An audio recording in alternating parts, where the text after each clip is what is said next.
Hello everyone! Welcome back to our channel Summary Villa, where we dive deep into the wisdom of the world's best books to help you transform your thinking and your life. Today we're exploring a profound yet less discussed masterpiece, How to Own Your Own Mind by Napoleon Hill. Imagine possessing the power to direct your thoughts in such a way that they consistently lead to success and fulfillment. Intriguing, right? That's exactly what Napoleon Hill promises to teach us.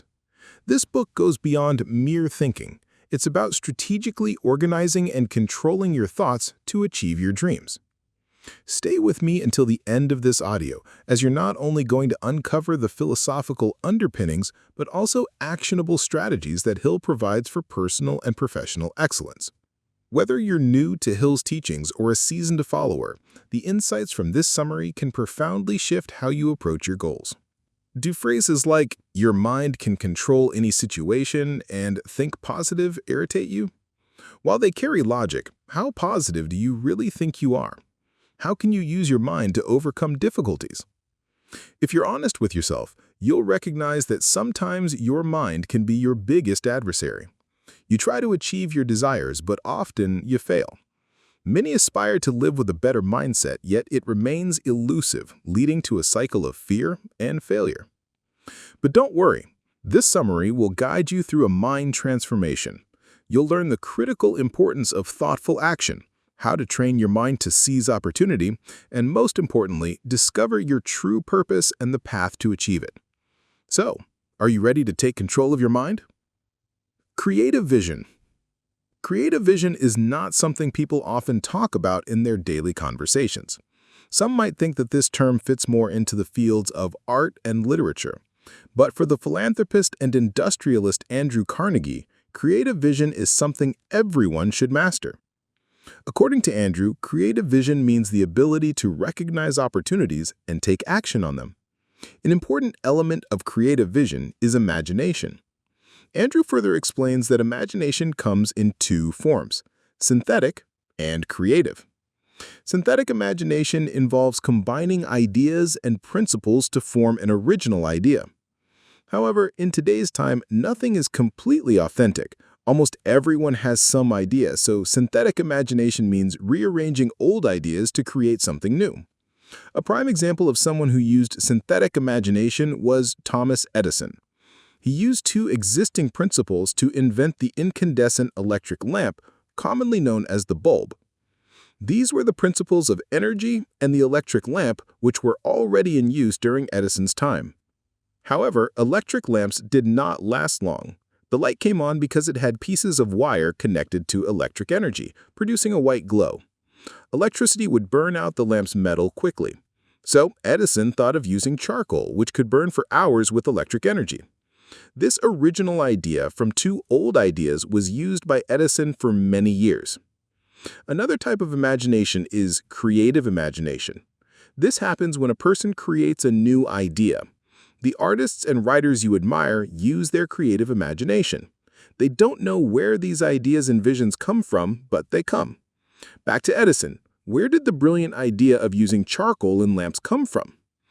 In many interviews, Edison said that he just had an idea and took action on it. The same applies to the artists you like so much. Often they don't know where their lyrics, tunes, or plots come from. That's the specialty of creative imagination. Creative vision requires your imagination. In other words, you should start developing your synthetic and creative imagination for what you need. While developing your imagination, you need to remember a few things. Definiteness of purpose principle. This means being clear about your purpose. The thought of financial benefit can stimulate imagination. As trivial as it sounds, money makes life somewhat easier and brings its own popularity. The mastermind principle. This occurs when a group sits at a table to find ways to improve a product or come up with a good business idea. It's a good way to use imagination because everyone has the same purpose in mind. The going the extra mile principle. Suppose a woman does what she loves, like Anna, who loves animal rescue. She loves animals so much that she wants to find more ways to spend time with them. Anna's passion for animals stimulates her synthetic and creative imagination. The applied faith principle. Whatever you believe in, your faith can be a great source of imagination. History is full of famous people who achieved what they wanted because of their faith. The organized individual endeavor principle. This is a direct approach to stimulate imagination for creating something, an example being Thomas Edison's invention of the incandescent electric lamp. Organized thought. Have you ever thought about your thoughts? Have you noticed how you think? Like most people, you probably haven't. If you want to achieve what you desire, it is essential to know how you think. So, you need to organize your thoughts. This can be done in two ways, through inductive or deductive reasoning. Inductive reasoning is when your thoughts are based on accepting unknown facts. For example, when the sky is overcast and it looks dark, you take an umbrella when you go out. This is inductive reasoning. Deductive reasoning means your thoughts are based on known facts. For instance, Peter is called a bachelor because he is unmarried. This reasoning does not tolerate opinions. Opinions cannot be trusted and can be dangerous. Why? Because opinions are biased and often lack knowledge or information. Therefore, to organize your thoughts accurately, you should not listen to others' opinions. It is often difficult to differentiate between fact and opinion. Here are some things the author of this book, Napoleon, wants people to know about opinions. Opinions can only be trusted when they are based on facts. Renee is among those who always have an opinion on everything. In every conversation, she makes sure to voice her thoughts, always ensuring they're based on facts. Opinions are considered free advice. Sometimes, in certain situations or problems, we should listen to our friends and family. When Diana has to make a big life decision, she always listens to her partner, her best friend, and her parents. However, she makes sure to scrutinize their advice rather than blindly trusting it. We should periodically double-check our sources of information. This keeps your mind alert and sharp. Brandon likes to keep up with world news. He always makes sure to read the daily news. Various media outlets provide him with the information he needs. However, Brandon does not blindly believe everything he reads. Instead, he does his research and ensures that the media outlet or report he is reading is authentic and well-known. Moreover, Brandon is aware that different news reports might have different opinions on the same issue. Therefore, he ensures he reads only unbiased reporters and journalists. Being selective about the information he takes helps Brandon think correctly. Question everything. Keep gathering more and more information until you are convinced that something is based on fact. Organized thinking takes time, and most importantly, controlled habits. Until you make it a controlled habit, you cannot think in an organized way. Think of your mind as a camera that has lots of information stored. If you do not know what to focus on, your mind will keep capturing everything. In other words, your brain will keep adding useless information from around the world, including useless propaganda, gossip, and trivial matters. A controlled habit will help your camera stay focused. It will be able to zoom in on a rare bird among thousands of trees. That is, you can focus and store only the important and useful information in your brain. When it comes to controlled habits, where will you start? You do this through definiteness of purpose. For example, suppose you want to be healthy and fit. You complain about how much weight you have gained. Then you decide to become more aware of your health. However, your desire to be fit and healthy is just a desire. You are still eating unhealthy foods. You are not following a healthy lifestyle. You haven't made any changes to your environment. Controlled habits require willpower. You need to be aware and make an effort to reach your goals. Suppose you want to improve your organized thinking. But this can only happen through repetition. You no longer easily believe everything. You research the things you want to know more about. The example above is more of a physical repetition. Although it is effective, you should also do mental repetition. A good example would be affirmation. Emile Coué, a psychologist and pharmacist, strongly believed in the power of thought habits, or affirmations. His followers call his mantra the health and success formula. The mantra was, day by day, in every way, I am getting better and better. This sentence may sound foolish to repeat daily, but anyone who understands how powerful human thoughts can be will never underestimate this mantra. Penelope finally had the courage to open her bakery. Baking had always been her passion. Penelope knew that starting a business was a long and difficult journey. She needed to gather money and other resources. So, Penelope made a list of tasks she needed to complete, and she also made sure to work on only one task per day. Penelope showed definiteness of purpose here. She dedicated her time and effort to achieving her dream because she will always be working on her list. She also showed physical repetition here. In addition, Penelope kept practicing her daily affirmations. She kept telling herself that she was capable and would soon open her bakery. She also reminded herself that good things take time, so she should be patient. Penelope's affirmations kept her motivated throughout the journey. Whenever she felt discouraged or frustrated, her habit of affirmations gave her energy. Also, do not underestimate the law of attraction. Whatever energy you give to the world will return to you. If you habitually look on the bright side, positive things will start happening to you, and the same can be said for the negative. Controlled attention. Controlled attention is as important as controlled habits. Napoleon emphasizes that controlled attention is one of the principles needed to become successful. Controlled attention is very powerful, often referred to by Napoleon as mental dynamite. Through controlled attention, you can eliminate all your doubts about yourself. But how can we achieve controlled attention? For this, you need 5 factors: definiteness of purpose, self-discipline, controlled attention, autosuggestion, and the power of will. Let's take the example of a man who needs money to define these factors. Harold desperately needs money to pay his rent at the end of the month. Of course, like most people, Harold could just stress about the money without doing anything. However, Harold could also use these 5 factors to make some money. Definiteness of purpose. Harold decides he will gather the money to pay his rent. This intent keeps him alert about where he should spend his time and energy, rather than scrolling on his phone for hours. Self-discipline. By controlling his emotions, Harold does not fear that he will fail to arrange the money. He does not let his doubts and despair take over him. While it is hard to earn money quickly, Harold knows that if he lets fear win, it would not be good for him. His fear would force him to give up. Controlled attention. Harold spends most of his time and concentration on making money, which is what controlled attention means. Autosuggestion is when Harold starts brainstorming. He starts looking for ways to make money. Since he was good at fixing things, he could ask around his neighborhood if anyone needed something repaired, or perhaps he could tutor their children in math as he was good at it. Autosuggestion is a way for the mind to tell you that you can approach a situation in 1,000 ways. Willpower. No matter how bad the situation seems, there must be some way out of the problem. Your firm intent and persistence are driven by your willpower. Harold talked to the first 5 neighbors who might refuse his service, but perhaps another neighbor might say yes. And keeping this in mind, Harold did not stop trying. These 5 principles will help Harold make money and are the same principles that successful people in history have followed. Take the example of Thomas Edison here. Edison credits his achievements to the principles he diligently followed. When asked to name the most important thing in the field of invention, Edison made a list.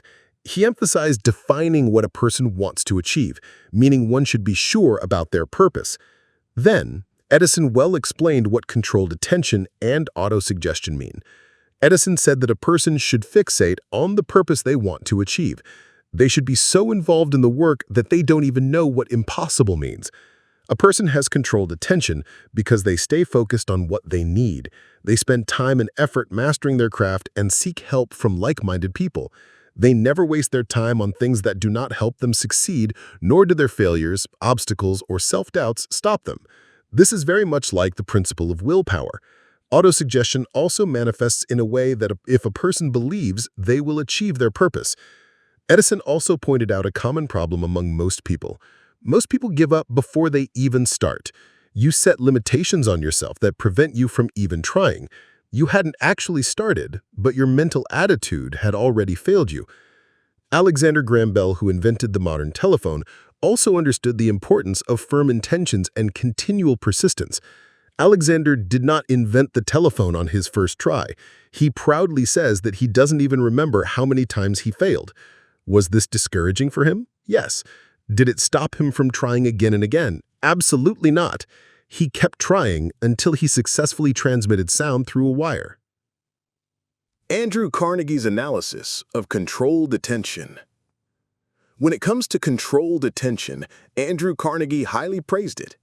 Anyone can easily apply it in any area of their life and be successful in that area. Andrew views controlled attention as combining all the capabilities of the mind for one purpose. In his own case, when Andrew had to make and sell steel, he used every area of his mind. Andrew's secret to success was focusing all his attention on steel. In other words, by having a specialization, you can increase your chances of achieving what you want. But what about industries that thrive on diversity, such as retail merchandising, where there are departments for sports equipment and clothing? Here, Andrew says that controlled attention can also thrive in diversity. Retail merchandising still requires specialization. For example, their clothing department has a manager who is an expert in deciding what types of blouses and shirts should be sold. Their sports department also has an expert who advises on which sports equipment and machines will sell quickly. Thus, controlled attention can also be successful in diversity. Even in corporate jobs, you can achieve controlled attention, where there are departments, managers, and rank-and-file employees for a specific area of the company. A human resources manager never takes on the responsibilities of the chief financial officer. The same thing can be said for its employees. An employee from the accounting department does not handle tasks from the sales department. If you are unable to decide which field you should specialize in, there is no need to worry. Andrew advises that we should carefully decide where to invest our time and effort. If you have an idea of what your major purpose in life is, this will also help you. It can lead you in the right direction. For example, Claire is currently a college student. She is still deciding in what she should specialize. Although she is studying communications, she does not like to choose a career related to her major. Claire is completing her education. She has also explored some other career options that she might pursue. By the time she completed her education, Claire understood what she wanted to become. Ultimately, she decided it would not be related to her major. Then she decided to choose medicine. Claire realized that she wanted to help people in need, and she found that she could help the most by becoming a doctor. Of course, her college degree was not wasted. It helped her become an even more effective physician because she could communicate more clearly with her patients. Andrew does not think that not having a specialization is a waste. This time can be used to improve soft skills, such as communicating effectively, working in a team, and becoming self-disciplined. Changing your specialization is also not wrong if you need to. Yes, you spent many years doing well and staying focused in a specific area, but your passion and desires can change. Yes, starting anew in a new career might feel like you have wasted your time up until now, but a greater waste of time would be if you do not do what you have always wanted to do. Conclusion. First, you learned about creative vision. Creative vision is defined as the ability to recognize opportunities and take action on them. You cannot have creative vision without using your imagination. Imagination comes in two types: synthetic and creative. Synthetic imagination creates an original idea by combining old ideas and principles, while creative imagination occurs when someone comes up with a completely new idea. You can use 5 principles to stimulate your imagination. These are definiteness of purpose, the mastermind, going the extra mile, applied faith, and organized individual endeavor. Second, you learned how to practice organized thinking. Organized thoughts do not listen to opinions. If an organized mind hears an opinion, it fully analyzes it. You can achieve organized thought only through controlled habits. Controlled habits means consciously striving to achieve what you need. This is done through physical and mental repetition. Third, you understood controlled attention. Controlled attention is as important as organized thought. There are 5 factors to controlled attention: definiteness of purpose, self-discipline, controlled attention, auto-suggestion, and willpower.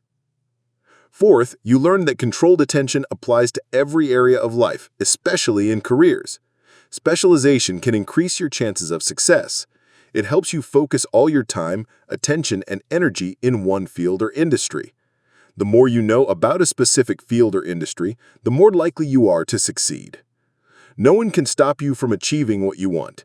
Ignore the fears and doubts in your mind and plan to achieve your dreams.